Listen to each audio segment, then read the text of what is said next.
యవనస్తులు, యవనస్తురాండ్లు చదువుల పేరుతో పట్టణాలకు వచ్చేస్తుంటారండి.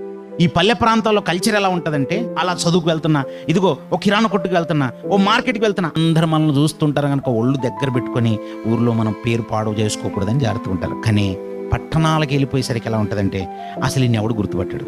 చాలా మంది యవనస్తులు, యవనస్తురాన్లు ఇక్కడే డ్యామేజ్ అయిపోతుంటారండి. నేను ఎవ్వరికి తెలియదు కదా అన్న ఆ స్వాతంత్ర్యంలో వెంటనే పాపములు పడిపోతారండి. ఇంకా ఎందుకంటే ఎక్కడో మారుమూల ప్రాంతంలో మా ఊరుంది, అక్కడి వాళ్ళు ఇక్కడ ఎవ్వరు లేరు కదా, అందుకే నేనేం చేసినా పర్వాలేదు అనుకుంటుంటాడు. అందుకే కట్టు విడిచి ఇష్టానుసారంగా పాపములు పడిపోతుంటారు. కానీ యోసేపు మాత్రం అలా కదండి.